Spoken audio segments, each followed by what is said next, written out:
everyone, it's Cirque, and welcome to another day of our 12 days of Yulemas. Today we'll be unboxing the Dust to Diamonds box that was made to accompany Sheley Rayne's Ashes to Ashes, which is a Dust to Diamonds novel. And I just want to give you another quick look at the outside of this box, because I think it's beautiful. Just in case you didn't see enough of it in the preview. But opening it up, we have all kinds of fun goodies, and this little diamond catches my eye, so we're going to open that for day one. Oh, cute! So we got a little wooden apple, and it says, "Good call, kiddo. He's a bad apple. Don't trust him, Gus. We define bad apple as someone who creates problems or causes trouble for others, specifically a member of a group whose behavior negatively affects the remainder of the group. This term is often misunderstood to mean that a troublemaker's behavior is not representative of the whole group, but the proverb this term originated from comes from one bad apple spoils the whole barrel." So that's interesting. So you have a little wooden apple, and I'm assuming that means that there is a bad apple character in the novel. So we'll just have to read that novel and see how that relates. And then for day two, this one actually jumped out of the box without me realizing while I was filming yesterday. So since it's so eager, I figured I'd open that one today. So let's see if I can get it out. Ooh, it's some kind of paper, it looks like. Oops. It's a little stuck. There we go. That's the side for trash. And carefully unroll it. Ooh, fun. So looks like we got some, okay, so we have some stickers that look like they're for decorating a Day of the Dead sugar skull. Oh, the one sticker got a little damage from the tape and a little curly, but I can flatten those out. But it says Day of the Dead stickers. Oh, okay, this goes to chapter 11. It is a common tradition to paint your face during Day of the Dead celebrations. Painting one's face to resemble a skull is perhaps the most common tradition because it symbolizes the eternal cycle of life, from birth to death and then rebirth. It's also common to see half-painted faces, which symbolize the duality of life and death. Many people choose to paint their faces with flowers and other symbols, though. Ooh, that's really fun. So that'll be a fun little activity to do sometime. And that's making me really excited to read that, because now I know exactly when this relates to, and I'm very curious what happens that relates to the Day of the Dead. So we'll have to see. And then for our third gift, this one in the little star and moon organza bag caught my eye. Oops, it's tied in a little bow. So let's see if I can pull that open. Okay, that gave me a little bit of trouble.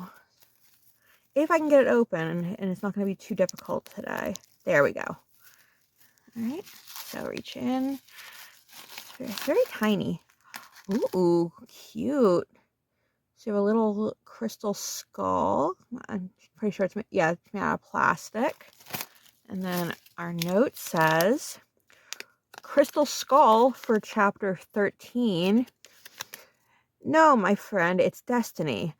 The author struck his hand into his velvet coat and pulled out the crystal skull. "You will also require this. Fortunately, you hid it before El Hombre could take it from you. He doesn't understand the crystal, nor can he grasp its importance. He will come for it again." While there is no scientific evidence to support the idea that crystal skulls have healing powers, many people believe in their ability to promote the physical and emotional well-being. Some practitioners of alternate medicine use crystal skulls in the healing practices, claiming they can help to balance the body's energies and promote a sense of calm and relaxation. So that's interesting. So I don't think our little crystal skull is going to do that, since, like I said, I think he's made out of plastic or something along those lines. I think it was 3D printed or molded. But I think I have at least 2 little skulls made out of different stones, and I just use them as decoration. But it's interesting to know that they're used in healing. And then for day 4, I think I'll do this one in the striped bag. It kind of reminds me of Beetlejuice, and it's been calling to me, so we'll see what we got. And sorry for the crinkly bag noises. Ooh, it's something soft today. Oh, that's so cute. It's a little teddy bear with a little green bow tie, and it's on a keychain. And I don't think this is probably relevant, but the little bow says thank you and kind of has a leafy pattern on it. And then our note for today says teddy bear from chapter 19. She placed the teddy bear in the vacant's arms and backed away from her with her hands lifted. I know it's not your baby, but maybe it will help. Sanity. Whether they're dealing with anxiety, stress, grief, isolation, or memory loss, countless people find solace in stuffed animals. The most popular stuffed animal for adults and children is the time-honored teddy bear. Stuffed animals help ease loneliness. The modern world can feel lonely and alienating, even when we're surrounded by people. In fact, there's evidence that even as we become more and more linked together by the internet, we may be getting lonelier. Humans are social creatures, and we suffer without the company of others. While stuffed animals cannot completely replace the social role that other humans play in our lives, they can help ease feelings of loneliness and alienation, helping us cope with the interconnected and lonely world. So that's really nice. It's a really soft teddy bear. I love it. For day 5, I decided to check out what this little one in the shiny package is. Hopefully I can rip it open pretty easily. Yep, there it goes. So let's see here.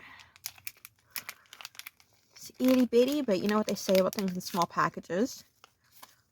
Ooh, it looks like a little necklace maybe. Ooh. I think I was right. We did get something really fun in a small package. Okay.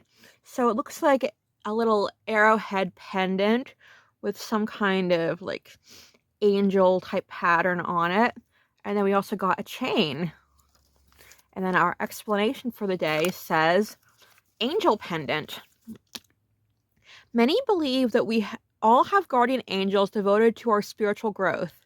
Their mission is to serve, guide, and protect you while helping you along your spiritual path. Whereas archangels work with everyone, your guardian angel will work exclusively with you. They have unconditional love for you and are always by your side.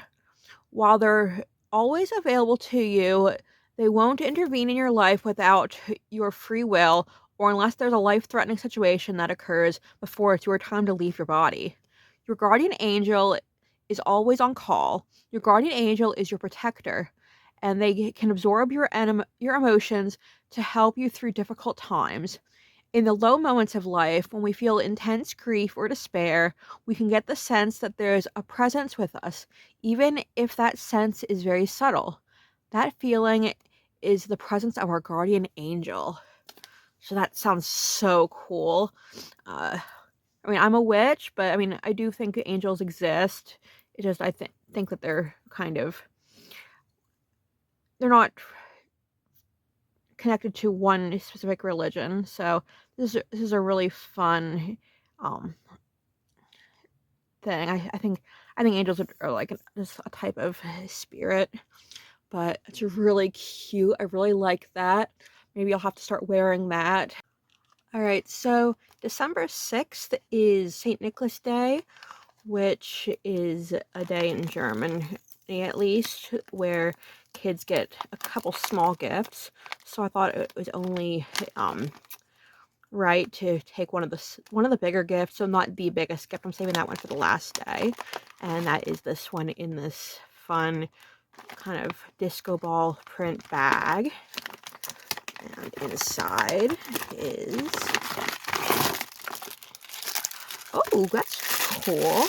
So day 6 is going to be these pretty glow-in-the-dark stars. I'll have to test if they actually glow in the dark tonight.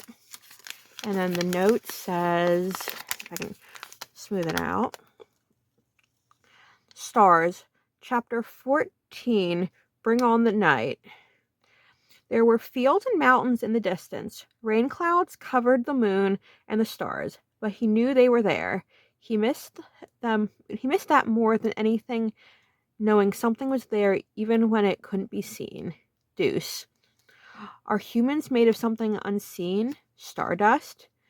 Every atom of oxygen in our lungs, of carbon in our muscles, of calcium in our bones, of iron in our blood, was created inside a star before Earth was born.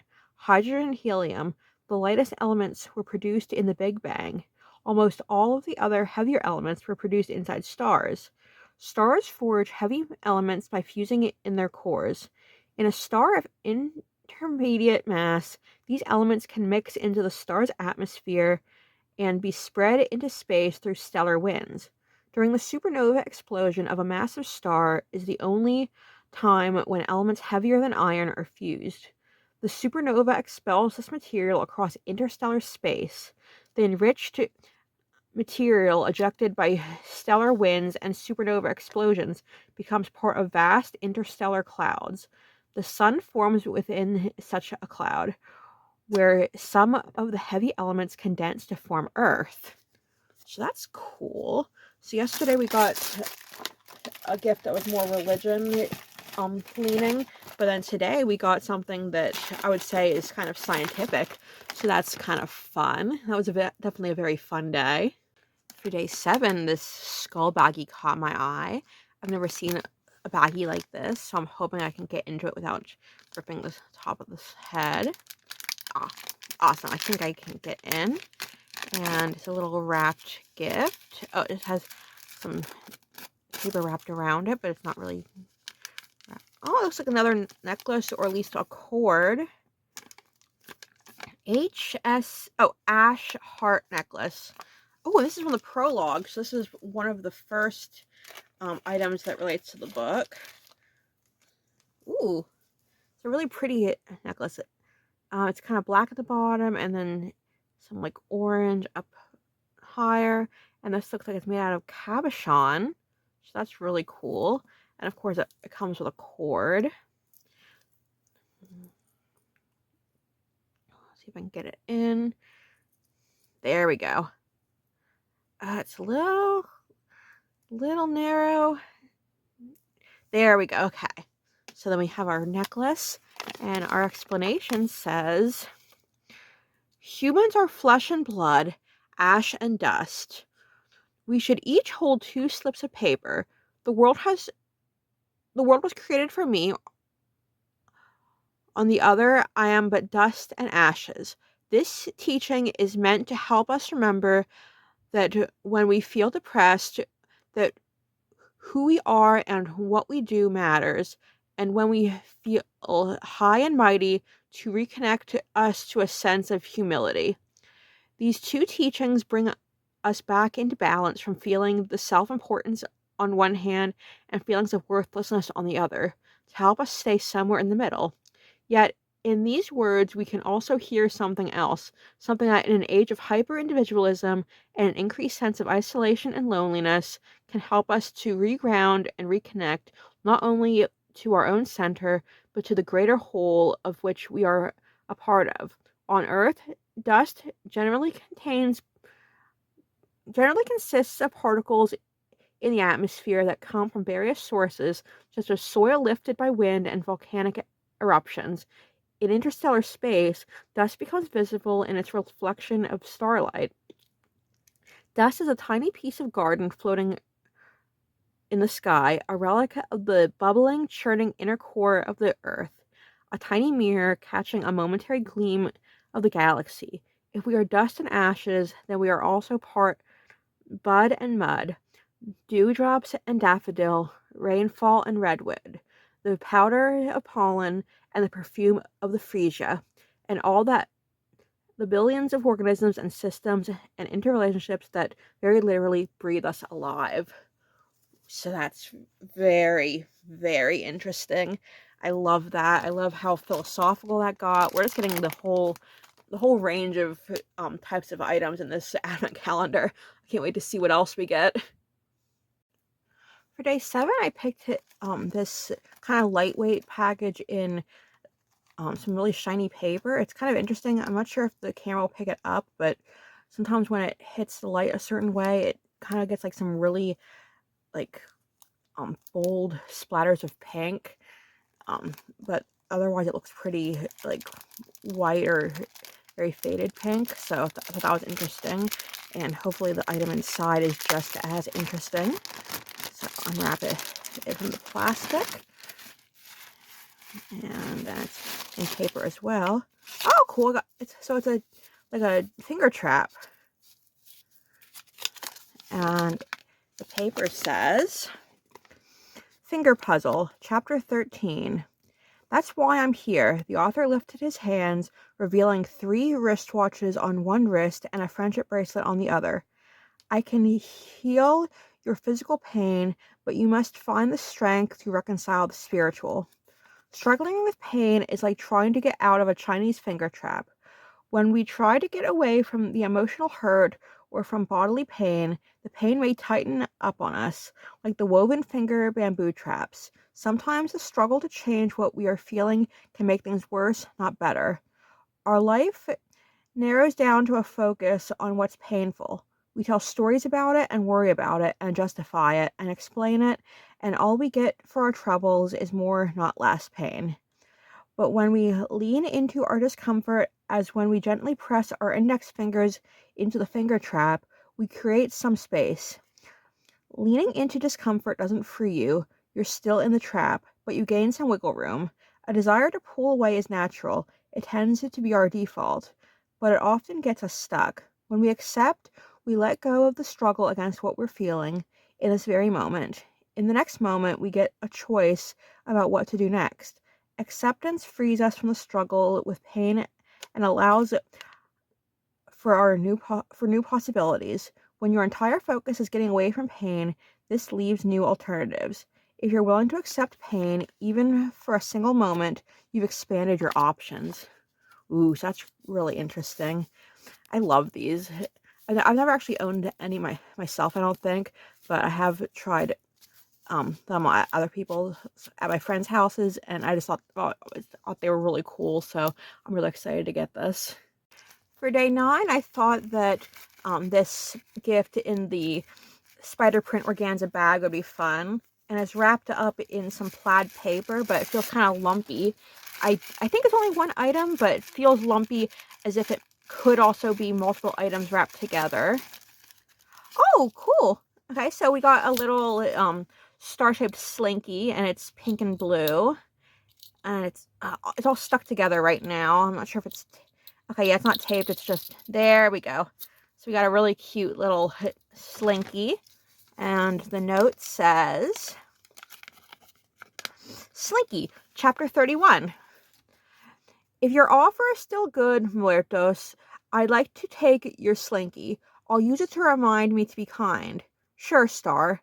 He reached into his backpack, rifled through it, and handed the toy to her. He wanted to believe her words, but Star was like cotton candy, sweet and fluffy, but lacking substance. The slinky is helical spring toy invented by Richard T. James in the early 1940s. It can perform a number of tricks, including traveling down a flight of steps end over end as it stretches and reforms itself with the aid of gravity and its own momentum, and appearing to levitate for a period of time after it has been dropped. Plastic slinkies are also available. They can be made of different colors. Many of them are made with the colors of the rainbow in rainbow order.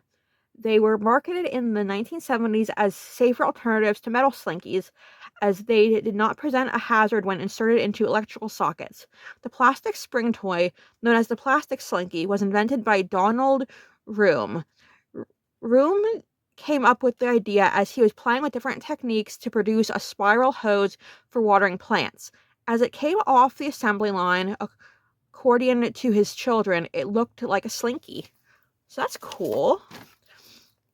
This one's a little too short to do most tricks, but it's very cute nonetheless. This little box looks like a suitcase, even down to having a little handle that I kind of broke a little bit when I was trying to adjust it before filming. But I thought this would be a fun package to open for day 10. And We have something small wrapped in white paper. Oh, I thought it's a cute little metal key. Like the locking side kind of looks like a puzzle piece with a plus sign in the middle. At least that's what I think it looks like.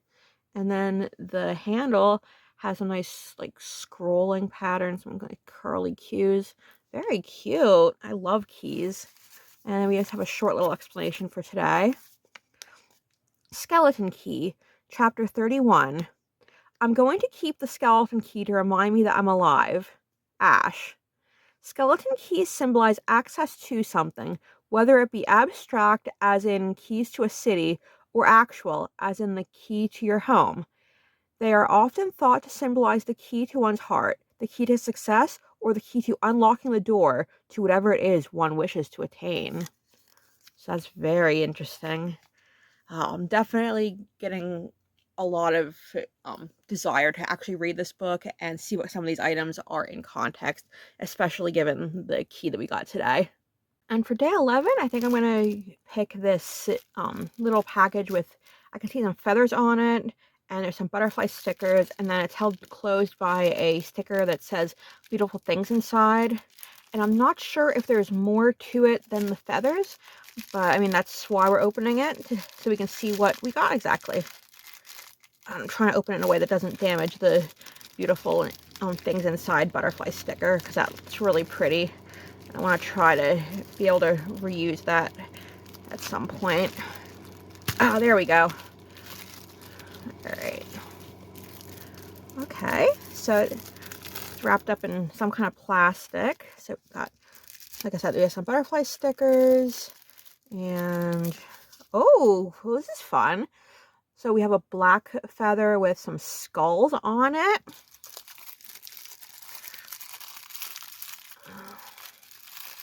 And a red feather. Can I get the plastic open so it's easier to get to the feathers? A bright yellow feather, a blue feather, and I think and a white feather. Oh, and there's one more little feather in here, I believe. Give it another white feather. And I believe it's empty now, other than our explanation. And that says, feathers. In Native American culture, it is believed that all things possess an inherent virtue, power, and wisdom. The feather, for example, is a powerful symbol that signifies honor and a connection between the owner, the creator, and the bird from which the feather came. It symbolizes trust, honor, strength, wisdom, power, and freedom. It is an object that is deeply revered and a sign of high honor. Feathers are also carriers of energy, and depending on their colors, they symbolize hope, love, balance, energy, etc. A feather is a symbol of the protection and benevolence of an angel. Huh.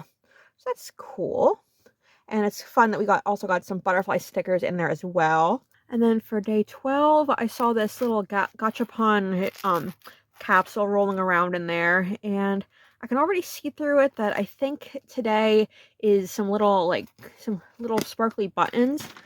But I figured I'd take a closer look and then see what the explanation says. Oh, all right. So we have one big button that looks kind of like a diamond, and then two smaller ones that look like kind of like flowers with made out of little gemstones. They're really pretty. So let's see what the explanation says they are. Okay, so yeah, so they're diamond buttons, and they're from chapter 31. I have a gift for everyone, too. Sanity's eyes twinkled when she reached into her backpack. Something to remind us that we are entangled diamonds. She opened her hand, revealing 6 diamond-covered buttons. Scientists have linked 2 diamonds in a mysterious process called entanglement that is normally only seen on the quantum scale. Entanglement is so weird that Einstein dubbed it spooky action at a distance. It's a strange effect where one object gets connected to another so that even if they are separated by large distances, an action performed on one will affect the other. Entanglement usually occurs with subatomic particles and was predicted by the theory of quantum mechanics, which governs the realm of the very small. But now physicists have succeeded in entangling 2 diamonds, demonstrating that quantum mechanics effects are not limited to the microscopic scale. Huh, that's interesting. I never heard of entanglement before, but that's interesting to learn about. I might have to like do more research into that to see what it's about. That's all about. But yeah, that was a really interesting explanation, really interesting gift. I'm really glad I decided to open that one today. I'm not actually sure if this one's meant to be one of the days, but when I was counting the items in the box just to make sure that I was on track and like didn't lose any, or that the book wasn't meant to be one of the gifts and I just didn't realize it, I found this envelope. So I'm thinking that this is supposed to be one of the days, and I thought that since it's decently big, it might be good for day 13 since it's our halfway point. So I'm just going to carefully open it up. Ooh, okay, so yeah, this is meant to be one of our days. And it's a really interesting art print with like someone wearing a bunny head and some butterflies and some very interesting things in the background, like some faces, some psychedelic stares, and it says dream until it's your reality. So that's cool. I'm not sure how to describe that otherwise, but I just think that's really cool. And then our description says postcard, chapter 15. Do we control our minds or do our minds control us? For most people, the subconscious mind controls every aspect of their lives, from body language and facial expressions to who you marry and where you live. All of that is under the guidance of your subconscious mind, your subconscious self-image. In this lower state of consciousness, you are little more than a series of habits, attitudes, and beliefs, and up to 90% of your day is under subconscious habit. You live on autopilot, and you are not aware how out of balance you really are. It all seems normal. But in an enlightened mind frame, you rise above mind. You see it beneath you like a blank slate, and you realize mind has no mind of its own. It is waiting for your direction. In this higher state, you have no urge to speak, no urge to act, no need to explain or defend. You are above mind. But this peaceful, enlightened state does not last forever. You have to go about your day in the outer world, cooking, shopping, laundry, working, caring for your children, and so on. The outer world is designed to pull you away from yourself.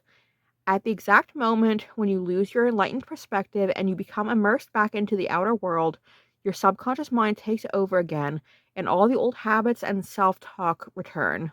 Each day, the outer world throws something new at you, and it is a new balancing act between inner and outer. You have to work at it every day. In your inner world, you are a sovereign being of light. The world responds to your new future. In your outer world, you are a slave to your subconscious past. It is a choice. So that's really fascinating. I'm not sure what else to say about that. For day 14, I thought it might be fun to open this little red box with a red bow on it. Oh, that's interesting. And then inside the red box, we have a pile of bones and skulls. So that's fun. I can put that on my I can put that on my desk. It has a little decoration, I guess. But let's see what our description says about it and like what this is all about, since I wasn't expecting something like this today, obviously. Okay, it's a little hard to read from where the folds are, the ink faded, but it says Bonewell, chapter 31. One of the bloodletters lifted Star and placed her on the skull wall facing them. She thudded the heels of her shoes against the bony protrusions, filling the chamber with an agitated beat. Thump, thump, thump. In ancient Mexico, there were once wells built with thousands of human skulls. When Spanish soldiers and explorers made contact with the people of Mesoamerica in the 16th century, they found many new things, including I don't speak Spanish, so I apologize if I mispronounce this. I can see it's in this multiple times. Tzompantli, wooden scaffolding used to display human heads. Tzompantli is an Aztec word that means skull rack, wall of skulls. Like a giant abacus constructed with human heads instead of beads, the Aztec Tzompantli were were constructed with wooden beams with skulls skewered in rows on horizontal poles.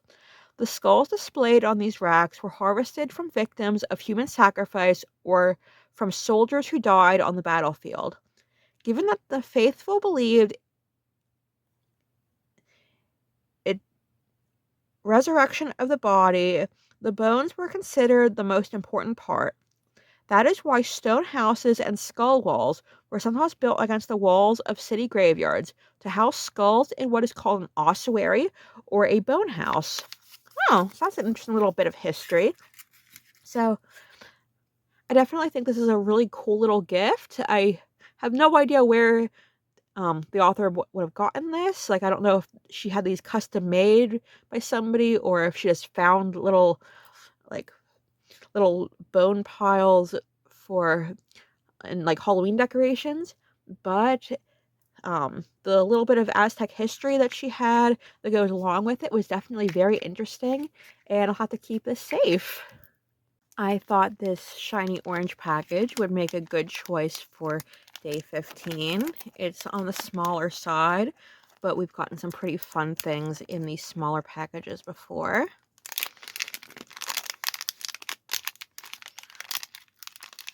I hope I can get it out without damaging the paper too much, since we need to read that. Oh, I love that. It's a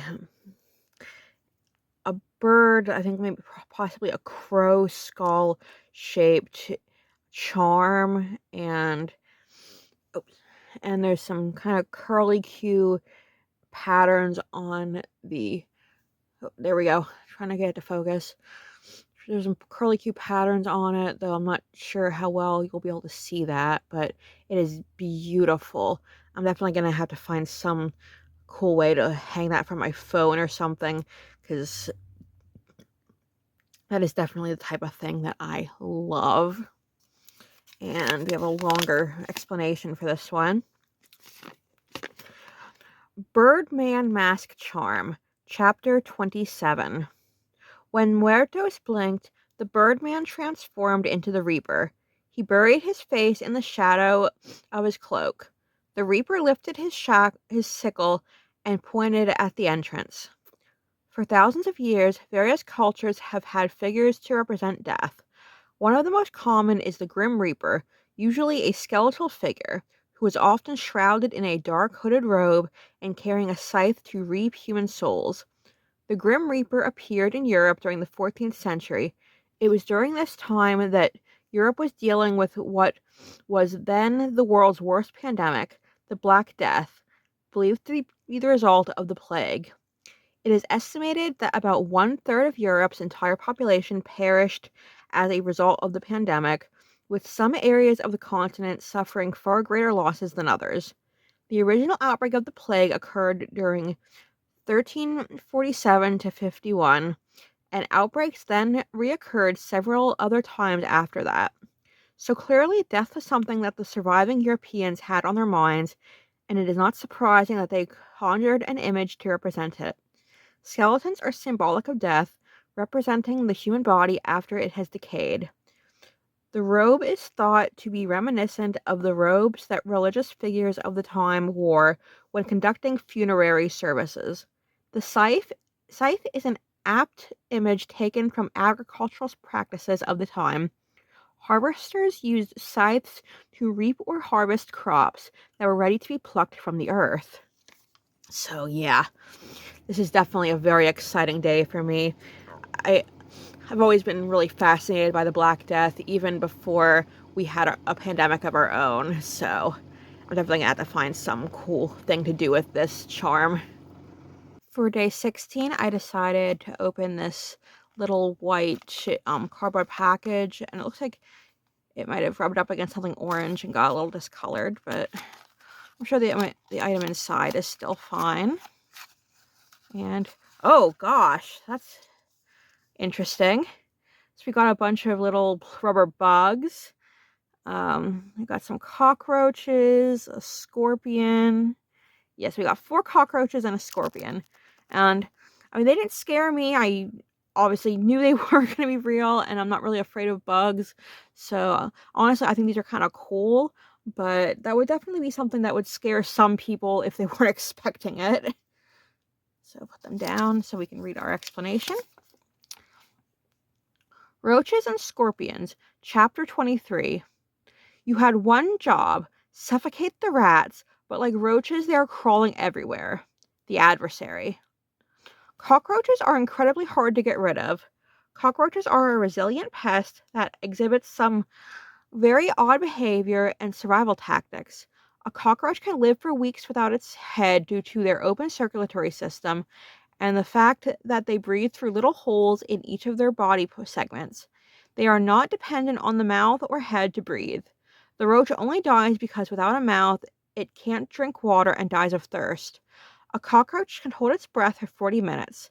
These pests can even survive being submerged underwater for half an hour. They can run up to 3 miles in an hour. They've been around for a long time. It is believed that cockroaches originated more than 280 million years ago in the Carboniferous era. So that's really interesting. I have heard a lot of interesting things about cockroaches, like people saying that cockroaches would survive a nuclear apocalypse and stuff like that.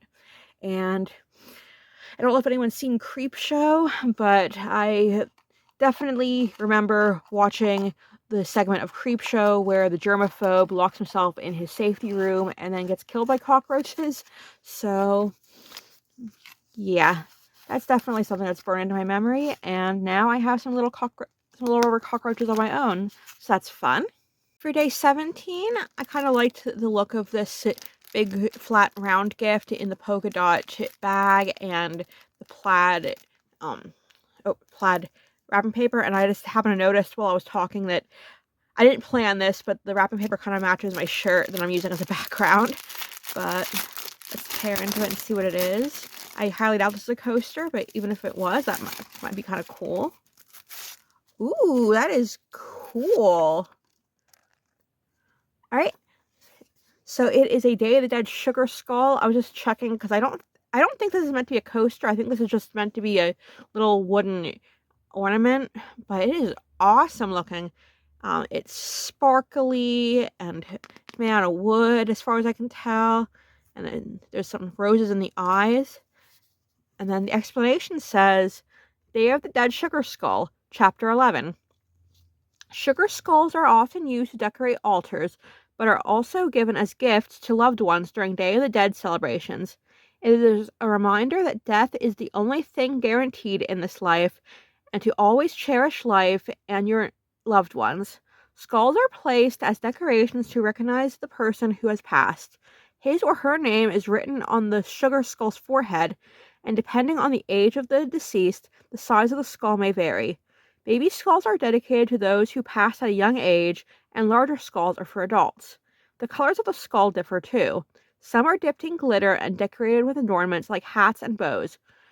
While you'll find a variety of versions, you won't find any that lack color because color reflects life, and the Day of the Dead celebrates that.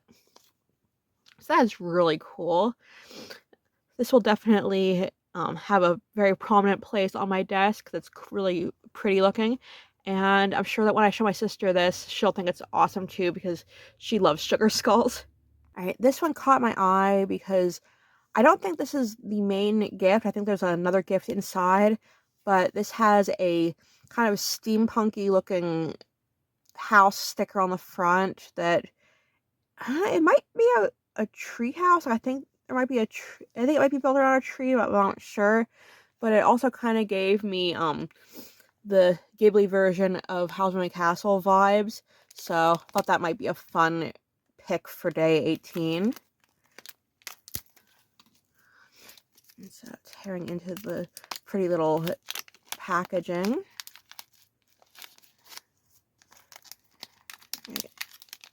Oh, okay. Oh, the sticker's stuck to the front. Darn. I was hoping I could use that sticker. But anyway, moving on to the actual gift. Ooh, so we got another charm. And this one looks like a death's head moth. So that's really cool. And then Our little explanation. Butterfly Skull Charm, Chapter 22. She drew it close. Its life force pulsed with a rapid rhythm. Heaven was in its eyes, but its body contained the trapped soul of a child crying to get out. Why were children drawn to butterflies? Didn't they realize these insects were just miniature coffins? In the indigenous people To the indigenous people of ancient Mexico, the morning star was a butterfly that represented the soul of the dead. In Germany and Ireland, it was a long held belief that butterflies were the souls of departed children.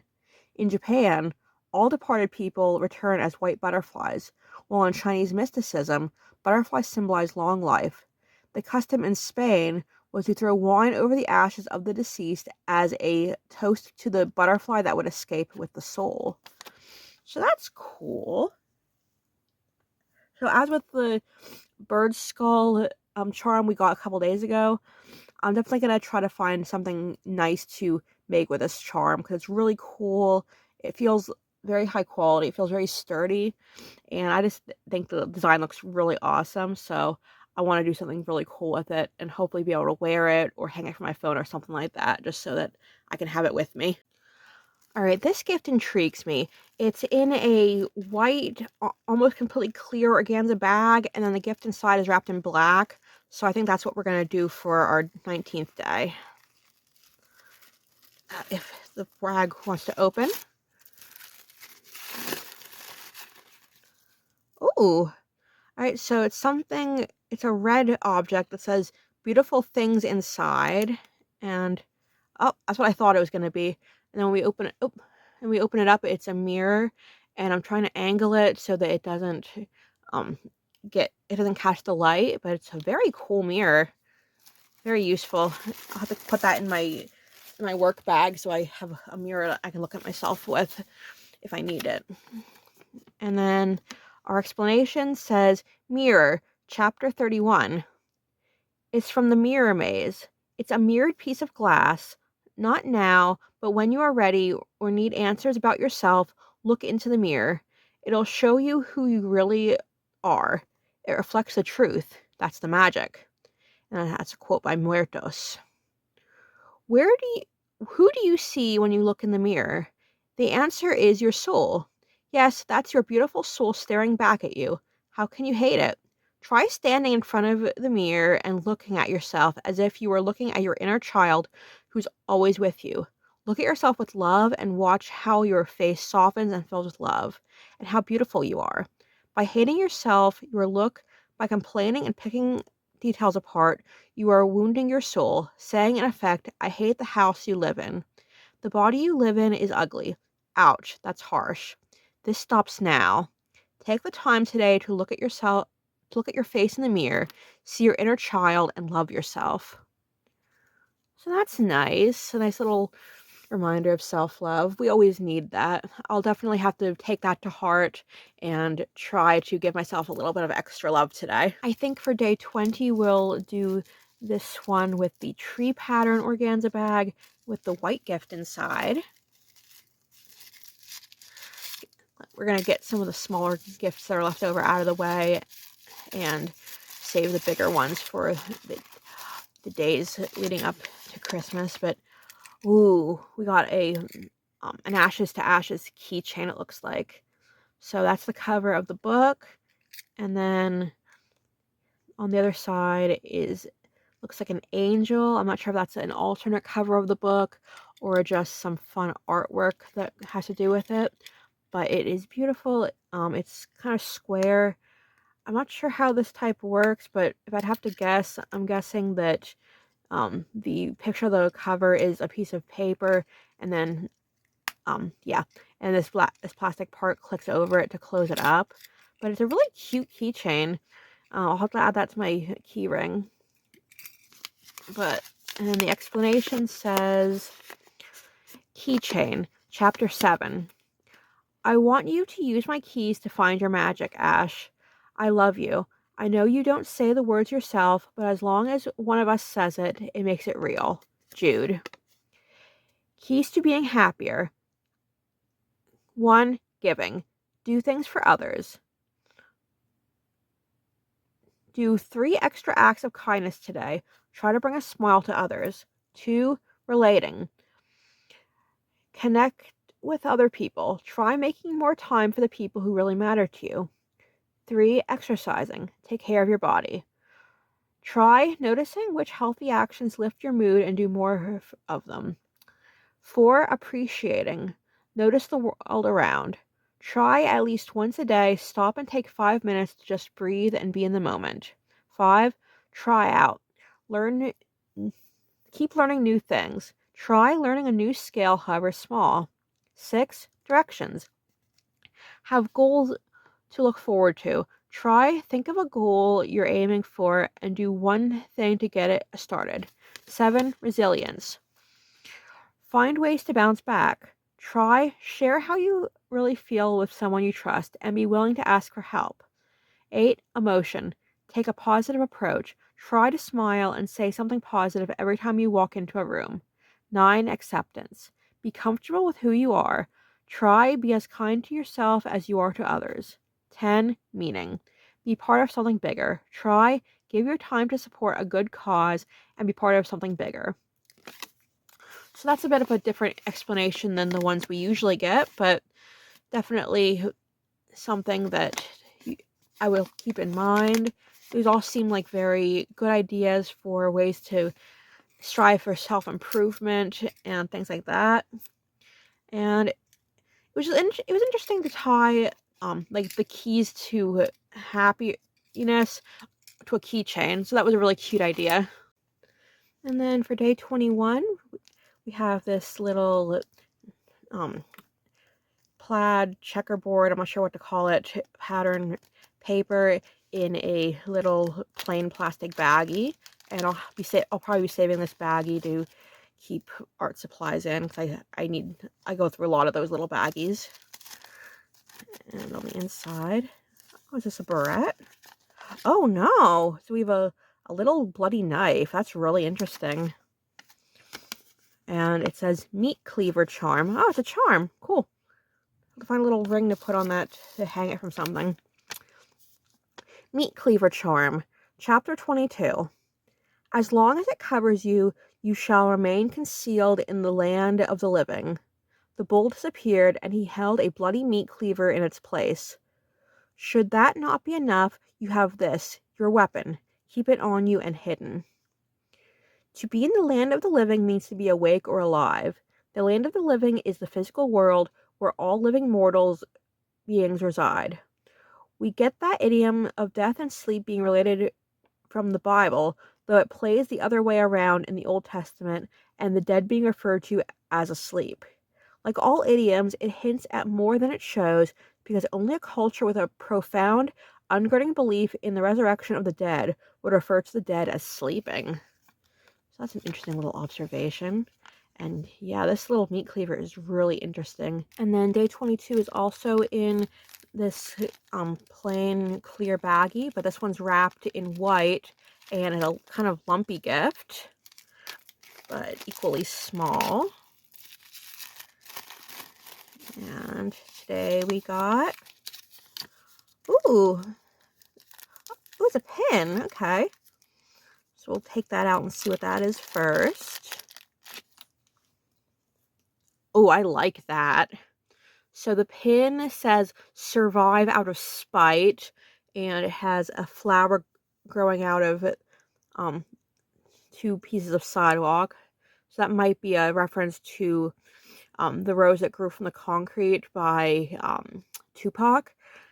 But, I mean, I don't know. It could just be a coincidence that those two have very similar sentiments. But, yeah, it's a nice pin. It has a single clasp, but the clasp is pretty hard to get off. So, hopefully that means it won't fall off my bag when I put it on. But, yeah, as soon as this month's over and this video is edited, that is going straight on my bag, because I love that.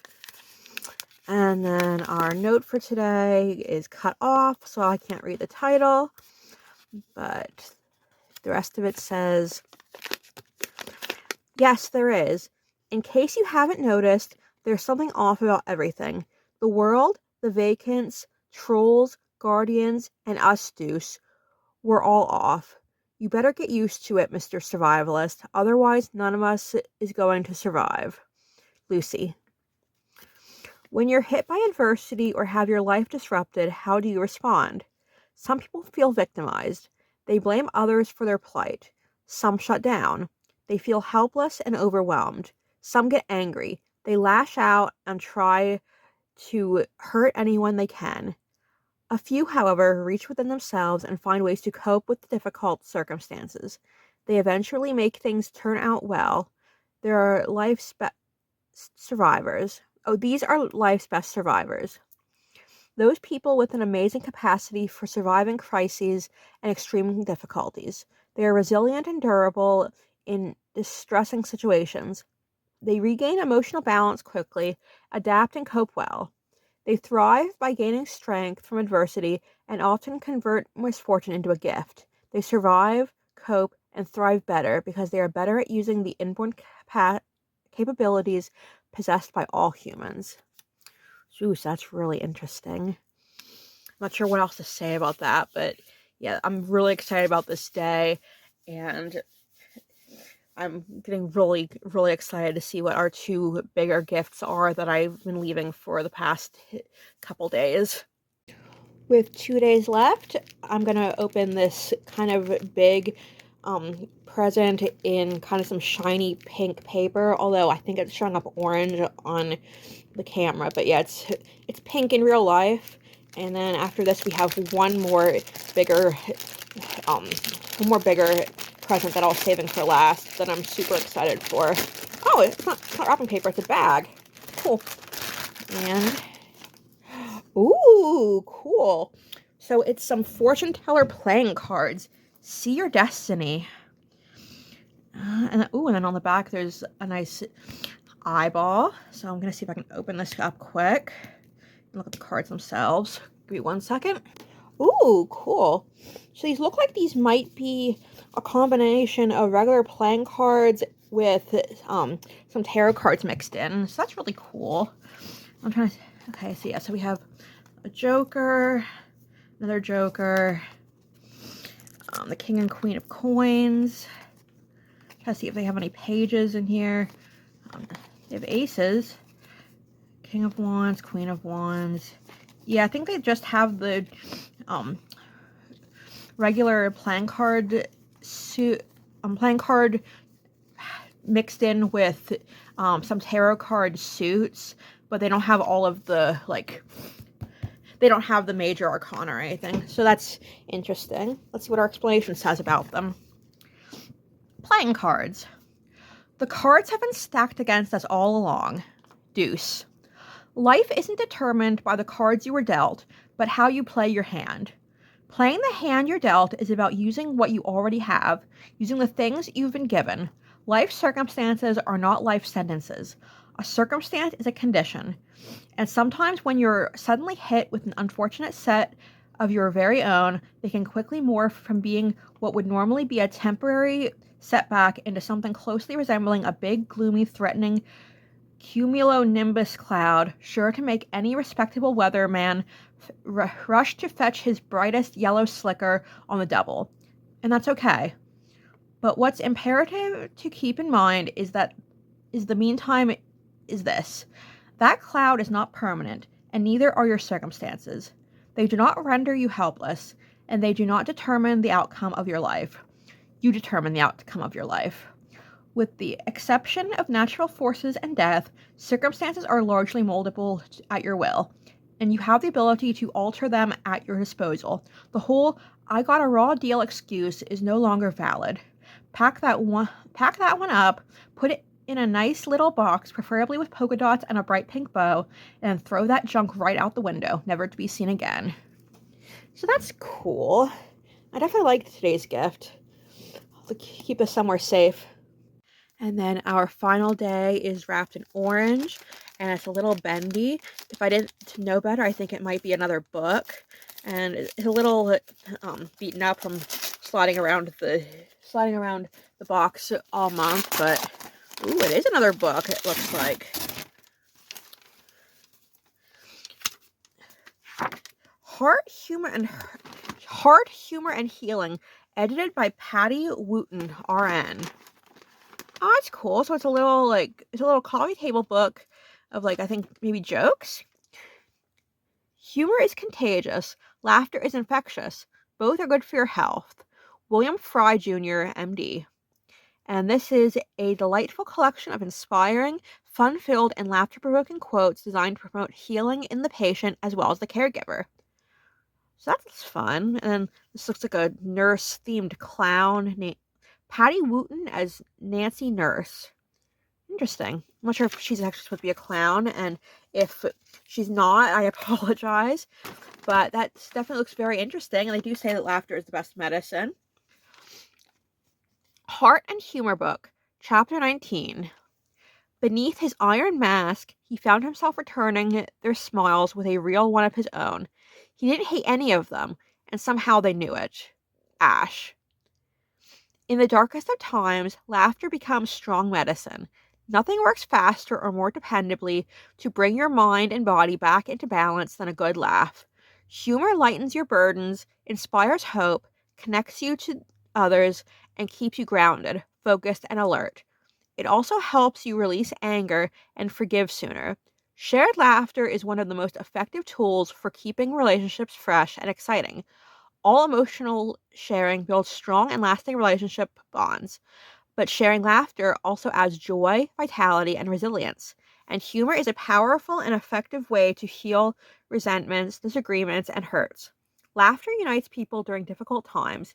Humor and playful communication strengthen our relationships by triggering positive feelings and fostering emotional connection. When we laugh with one another, a positive bond is created. This bond acts as a strong buffer against stress, disagreements, and disappointments. So that was a fun one to end on. So we got two books out of this instead of just one. So that's fun. But that does bring us to the end of this advent calendar unboxing. Personally, I thought that this was a very fun calendar. Some of the items were a bit on the cheap side, but considering the fact that you did get an entire book before you even started the advent calendar, plus 24 gifts that relate straight back to that book, I think that the experience itself is more than worth the cost of the calendar. And I'm sure that altogether, the book plus all the items definitely make up the cost. So, I mean, if the book sounds interesting to you, if you're into that breed of fantasy, I can definitely recommend checking out the book. And the mystery box that comes with it with all the items was definitely very fun to unbox. I actually have, I didn't have to set it out, but I actually put all of the notes that we got about which chapters they relate to in the little skull bag. And I hope to go through them in order when I read the book. But I definitely had a lot of fun. I'm not sure if I would do a box like this again if Ms. Rayne did this for any of her sequels, but I would definitely consider it. And it was definitely a good experience. I don't regret checking this advent calendar out. That does bring us to the end of the video, though. So I hope you had a wonderful day. I hope your holiday season was amazing. And I'll see you again soon for more advent calendars.